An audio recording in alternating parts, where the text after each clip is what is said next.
And Mark, before we go and make our picks, the last thing that we are going to talk about is a little bit of trade rumors here. Yep. And this one's been kind of boiling and kind of lingering on some lukewarm. Like, it's basically, how do I want to, what did Dave bring up on the fast break? It was some cooking thing where the whole tagline of it was set it and forget it from when we were a child. But that's basically what it's been. Oh, here's the trade rumors. Just set it, forget it. It's been sitting there kind of on a low simmer to see if it happens.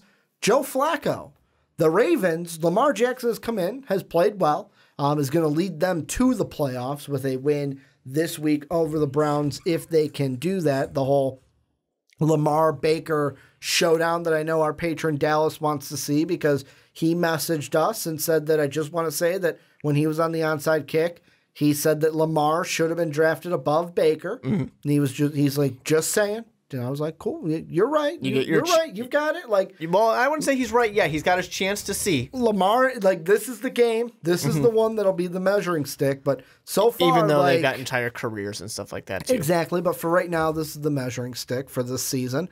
And I've liked Lamar, what he's been since the Ravens team looks completely different since he's come out. But the Ravens got a choice to make. What do they do with Joe Flacco? And I feel like we're leaning closer and closer to an eventual Joe Flacco trade in the offseason. What I want to talk about is what teams or which teams could trade for Joe Flacco. So I'm going to kick it off to you first. Obviously, I'm not going to set it to myself here. So I'm going to throw it over to you, Mark. Yep. Give me the first team you want to talk about. Which teams should trade for Joe Flacco? The first one I'm going to go for, I personally think, is the most obvious. And the reason I say it's the most obvious is because Joe Flacco, Eli Manning, basically very similar types of quarterbacks. So I'm going to go over to different team that I thought you were going to say. But hold on, I don't want people to get confused. I'm not talking about the New York Football Giants. I'm talking about the Jaguars. That's the team I thought you were going to bring because up. And the reason why I bring up the Eli Manning thing is because of Tom Coughlin, who might, rumor has it, be taking over a little bit more of these coaching duties next year, which shouldn't surprise anybody in the entire world because it makes perfect sense. I like Doug Marrone the last few years, but Doug Marrone hasn't been a Super Bowl winning coach. No, and you know what? The thing was, when Doug Marrone is your coach and you got somebody coming in here to be your football operations guy, well, that's what the coach does. Yeah. That's the coach's job. So what does the coach do in that case, besides just game day stuff? Tom Coughlin looks like he's going to creep in here and take it over. And I think that Joe Flacco kind of makes sense for a Tom Coughlin type of quarterback. By the way, just kind of to interject this, because I completely forgot to say this at the beginning of the podcast. I just want to say I was right about Steve Wilkes, by the way. Yeah? I want to say I was right about that, because I told you, we talked about coaches, and I said Steve Wilkes should be fired at the end of the year and get shutted. He's going to get shutted. That's the report. At the end of the season, he's going to be fired. So let's still wait and see a little bit before you declare your victory. Pro Football Talk says it's a foregone conclusion that he's going to get fired. So I just wanted to throw that out there because I forgot to do it at the beginning of the podcast. The Jaguars, though, were the team I thought when you started talking and you said Eli, I was like, oh, okay, he's taking a different turn here. I thought he was going to say the Jaguars, the team that he likes pronouncing their name wrong. But I mean, for me, that's the obvious choice. Like, Blake Bortles is not working. Cody Kessler is not the answer. As of right now, in the draft kind of picks, if you and the Giants end up with the same record, you're both going to be the same record. The Giants are going to be ahead of you because of their strength of schedule. So if a Dwayne Haskins comes out, congratulations, the Giants are going to have them unless you trade up. Yeah. And that's another thing, assuming they want him. And I mean, you look at the last games for both teams, Jacksonville's playing a Houston team where Houston still has to win to clinch that division. They have not clinched the division yet, if I am not mistaken. Let me see. Maybe they did update it, and I'm speaking out of my rear end here. No, they clinched a playoff berth, but they have yet to clinch the division. The only team to clinch a division little spot in the AFC is the Patriots. They're the only ones. Not even the Chiefs, the number one seed, has clinched their division yet. So, I mean, you're playing that tough team, whereas the Giants are playing a Dallas team that has the division locked up. There's no way they're going to move up to the 3rd overall seed. Yep. They could be a prime team, not saying that they will, but a prime team of like, all right, we're just going to rest the starters. This game means nothing to us. Like, we are locked in at the 4th seed. Let's go ahead and just rest everyone that we need to heading into that last one. The Giants could actually get a win, and the Jaguars could actually lose that game, which could help them in the draft pick kind of spin up because they would then end above the Giants. But I feel like for Tom Coughlin, what do you want with this Jaguar team? Do you want a young rookie quarterback in a weak draft class?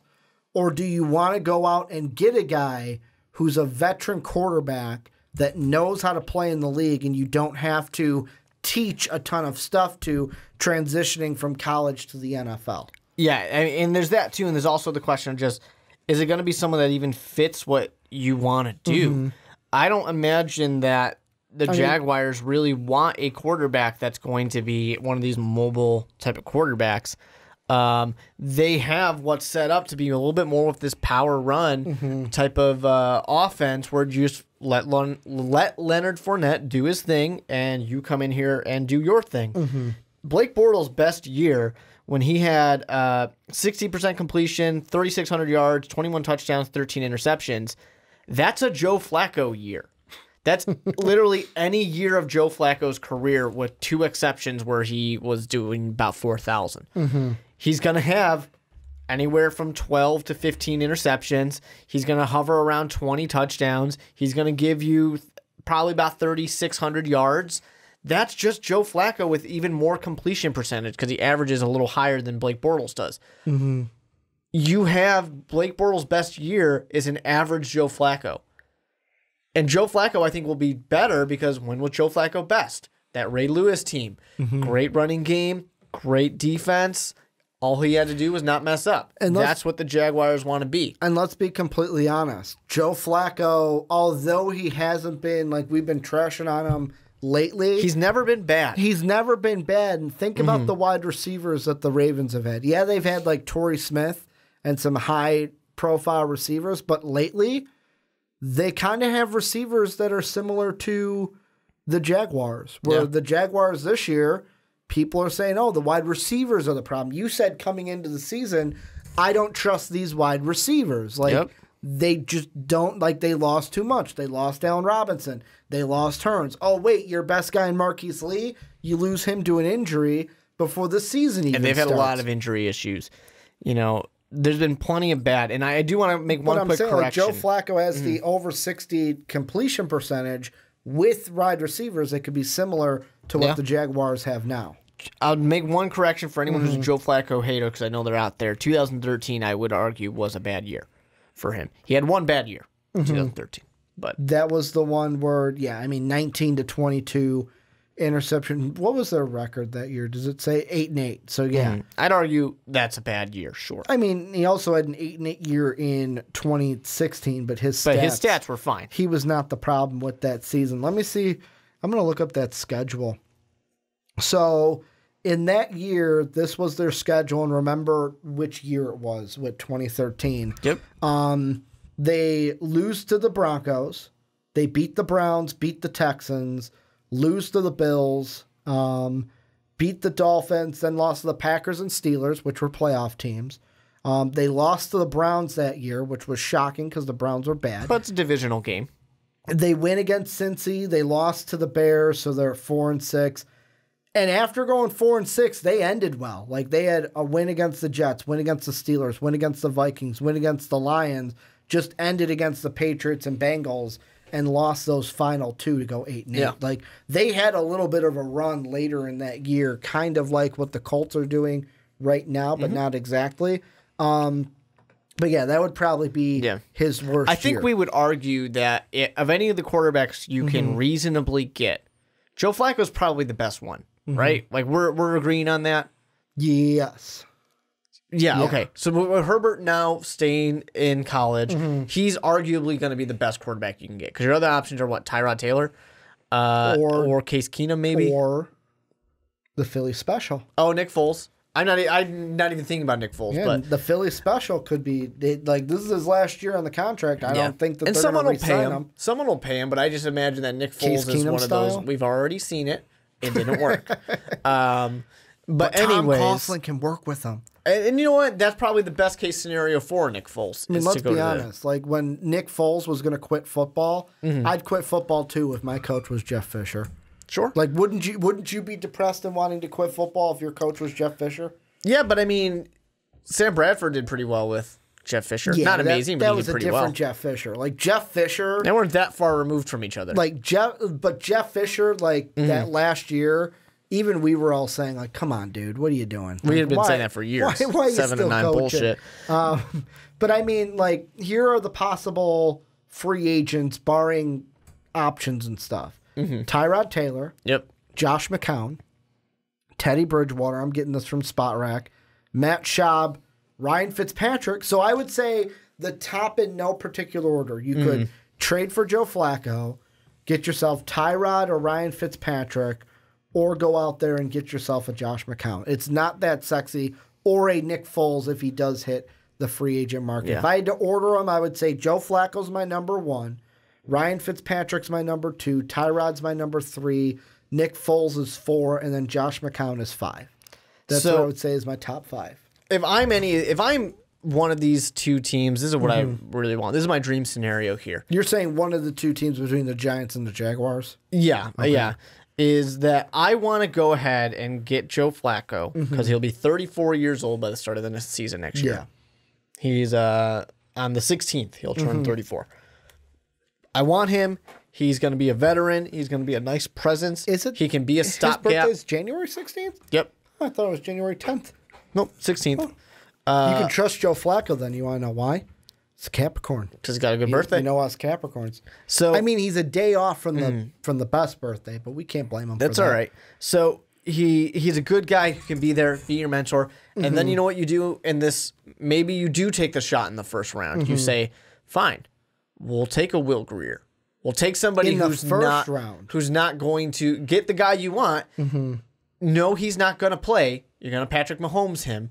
You're going to let him sit there, and you're going to just ride out with Joe Flacco next year because it'll be better than nothing. It'll be better than starting a rookie without any type of sure thing and any type of NFL experience. Let him develop. Now, Joe Flacco will be pissed because he just saw this show with Lamar Jackson, and it didn't end well for him. But you know what? He's going to be 34 years old. I think that's just the journeyman part of his career has begun. I got a different team that I'm going to throw out. And the thing we didn't mention also is with Joe Flacco's contract. Yeah, there's a potential out before 2020, but virtually he's got 3 years left. He's got 3 years on his contract for whoever's trading for him. I'm going to throw out this team, which I think would be it's similar to the Jaguars, better situation. The Washington Redskins. I can't imagine how that's a better situation than the Jaguars. Because, yes, the defense isn't as phenomenal as the run game is not as good either. The run game, I would say, could be like you've got more options there. They've got a similar run game to what he's used to with the Baltimore Ravens. They've got there right now Adrian Peterson as their guy. They've got Thompson, who's the return guy. Their biggest problem has always been just injuries. Also, similar to the Jaguars, their wide receiver core is nothing to write home about. You don't have to worry about that with Joe Flacco. He'll get anybody to kind of work well because they'll throw him the ball. The thing that I like better about the Redskins compared to the Jaguars, though, is I feel like in the AFC South, the Texans are really good with Deshaun Watson. The Colts are starting to come up with Frank Reich. I don't know with the Jaguars if this was just a bad year or if this will be the, oh, shoot, we shouldn't have been bad this year because now the Texans and Colts are going to kind of stop over us and stop us I think this was a little bit of a problem that was under the surface with last year. Because the Titans are also very good, too. This offense, very good. They're good. They're not very contending for the playoffs. Good, like barely. The division in the AFC South, I feel, will be a tougher division than the NFC East because the Eagles, if they get defending Super Bowl champion Eagles. But if they get rid of Nick Foles and Carson Wentz goes down again, question marks at who's going to take over there. Injuries are always an issue for any team. The Giants, we don't like they've got Saquon Barkley, but who's going to be their next quarterback? And then the Cowboys would be your biggest challenge, but even we've seen with the Cowboys that like they've got cracks in their armor. So I wonder with the Redskins is if they have the right quarterback, and I think we almost saw it with Alex Smith a little bit because they did look like a good team with Alex Smith. It was once he went down, they kind of shit the bed and just started falling down the river without nothing to go with. If they've got a guy like Joe Flacco, they might be able to contend easier in the NFC East than the Jaguars with Joe Flacco would be able to compete in the AFC South. Yeah, and it's an easy move for him. I mean, he's not having to go very far. From Baltimore to the capital. Yeah. He basically, I mean, he probably won't have to actually do any moving depending on how close he is in Maryland. But anyways, with that, I mean, sure, but do you really want to be another quarterback when you've seen how this organization is treated RG3 and then Kirk Cousins? You really want to jump into that puzzle now? He doesn't have a choice, does he? Well, he's not going to have a choice, but it's going to depend. How much flexibility are the Ravens going to get? Yeah. And I thought, I could be wrong, but I thought that the discussion was the Ravens are going to collect offers and let Joe pick what. I thought that's what it was, but I could be wrong. I'll look it up. That they were going to give him the option of where he actually ends up once they get those offers. Now, how much of that is true? I don't know. If a team offers... So, according to CBS, the headline reads, Ravens will send QB to team of choice. Yeah. Here are 5 teams that might work. So I don't know if that means... That means they're going to get the offers and they're going to say, here you go. Okay. And that's what they're saying. Like I said, does that mean that a team that offers a third and and 2 other teams offer a second, are they going to keep that team of that offering a third and say, no, that's not a real offer. Here's your 2 options, Joe. You go ahead and pick. Yeah. Who knows? But I just don't know if I would trust being a part of that organization. I don't know if I want to be any part of it. And that's another type of situation, too, where for the Washington Redskins, I didn't think that getting Alex Smith made that much more sense either, because it was another one of those, they just have to get another quarterback and he's going to get Mahomes. Where Joe Flacco, in this case, he knows he's going to get Lamar. In any of these scenarios, he's going to run into a Lamar Jackson situation. The benefit he has is with Herbert now saying no thank you, that's going to probably add another year to where he can actually stick around. Let me throw out this team then. Here's my number 2, because the Jaguars are there, but you already said them. Yep. Here's the number 2 team I was thinking. What about Miami?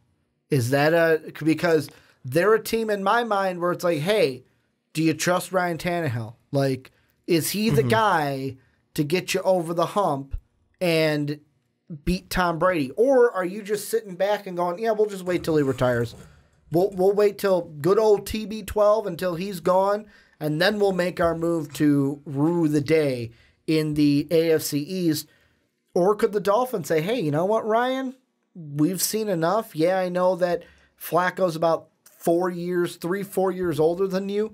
As Tannehill is 30 right now, and I'll be 31 at the start of next season, so 3 years older. When Ryan Tannehill is healthy, he's a great quarterback. It's just he just has health issues. Yeah, I mean, he's just having health issues, and there's more to that than just Ryan Tannehill. I mean, they need to give something around him to support him.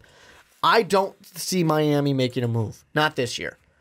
They've recently signed Ryan Tannehill to a better deal. But if they did, would that be a team that Joe Flacco would be like, yeah, I'd want to go there? I mean, I guess, sure. But it's not going to be an option for him. The Florida team that is an option and isn't Jacksonville is Tampa Bay. Yeah. Because they might be very done with Jameis Winston, and they've benched Jameis Winston. Ryan's going to be off the books. Yeah. They've benched Jameis Winston multiple times this year. They don't know what the hell they want. They bench him, then they don't bench him, then they bench him, then they don't bench him. So that's dysfunctional. That's what I've labeled them. Yeah, and I think that their dysfunction is one that makes sense in the sense that they are just saying, we don't like either one of our quarterback options. And they're sick of Jameis Winston. He's never really improved that much. Ryan Fitzpatrick will always let you down. So they're done with either one. Here's a tricky situation. Out of the teams that we mentioned, this is the last thing we'll do. Okay. What do you think in your mind is a fair trade package for Joe Flacco? Like, if you're coming up with a trade in your head, if you're the Ravens, what has to be there? What was the... I don't remember what the Alex Smith trade was. Let's look it up. Alex Smith trade. That's the power of the internet. And to me, that's basically the answer. What did the Washington Redskins give up for Alex Smith? So they reached an agreement where, let's see, the Redskins, they traded Smith to Washington for Kendall Fuller and a third-round pick in the 2018 draft. So Kendall Fuller and a third-round pick for Alex Smith. So maybe, in this case, you just say, how about a second? Is that good? Just straight up. Give us Joe Flacco. We'll give you a second. We're done. Let's see. I want to see if they all have their second. So Tampa's right now would be 37th overall. 39th as of right now would be the Giants. 40th would be Jacksonville. And then 47th would be Washington, and 48 would be Miami. So they all have their second round picks. A team that I think we can't ignore, and we don't have to talk about them too much, but is the chance for the Denver Broncos to try and do something. Yes. Because Joe Flacco and Eli, especially if they fire Vance Joseph. Yeah, and John Elway make a lot of sense. The problem is just there's a Case Keenum sitting there right now in the spot. And Case Keenum was not on a one-year deal. I think that was a 3-year deal, if I remember right. And I don't know exactly how it went, so I don't know if there's an easy way to get out of it. But there is a problem if Case Keenum is sitting there right now. It is a 2-year deal. 2-year. So next year's his contract. Okay.